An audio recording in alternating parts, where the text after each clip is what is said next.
Mr. Wray, I read in your testimony you consider domestic violent extremists to be the greatest threat to our health and well-being here in the United States. Do you stand by that?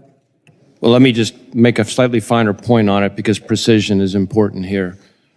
The greatest threat to us in the homeland is lone actors in small cells, typically radicalized online, using easily accessible weapons against soft targets. That group includes two categories, both domestic violent extremists and homegrown violent extremists, which are foreign terrorist inspired. So they're very similar, but it's two big buckets. Do you know how many fatalities we had in 2020 from DVEs?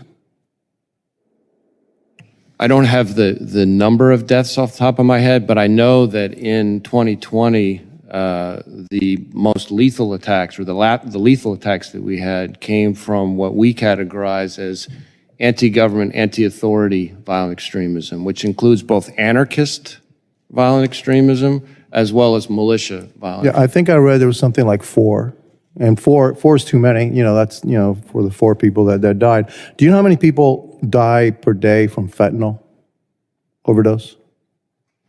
I don't have that figure. Would it shock you to say that over 200 die daily from fentanyl overdoses? I know the numbers are eye-popping. Eye-popping. Who controls that trade? Who is pouring in this deadly drug into the United States? Transnational criminal organizations, especially the cartels. Which ones? From where? Typically from Mexico. Would you consider that to be a terrorist act? Well, I certainly consider it to be a major law enforcement threat and a major security threat. Whether I would call it a national security threat gets into sort of terminology, but certainly it is a major threat to the homeland of almost epidemic proportions. So an organization that's killing over 200 Americans every single day, you have difficulty in saying that they're not terrorizing us? Well, again, in my world, terrorism has a very specific legal definition. It is certainly a national security threat. So what are we doing about it? So we know we have an organizations across the border, and they're not some faraway land, they're right across the border. They're killing tens of thousands of Americans every year. What exactly are we doing about that? Well, as to true border security, obviously I would defer to Secretary Mayorkas, but on our end, to deal with the transnational criminal organizations, there are a number of things we're doing. First, we have transnational organized crime task forces with not just agents, but lots and lots of state and local law enforcement officers who work with us to go after the cartels. Second, we have safe streets task forces, which deal with a related part, which is the violent gangs that work with those cartels and going after those. Third, we have border liaison officers in all of the field offices that we have that are on the border, and I've visited all of them myself and walked around not just with our people, but with the CBP officers, and those folks ensure cross-border assistance.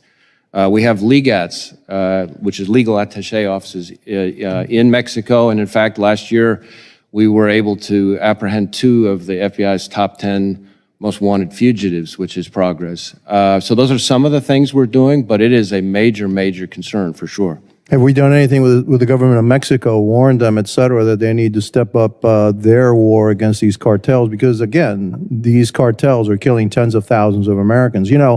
A foreign group in 2000 killed about 3,000 Americans, and we responded by waging war for about 20 years, halfway around the world. There are foreign groups right now across the border that are killing tens of thousands of Americans every single year, and we don't seem to be doing much about it. And frankly, I'm upset about that.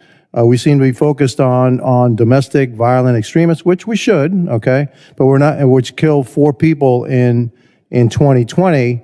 And we seem to be turning a blind eye to organizations that are killing tens of thousands of Americans.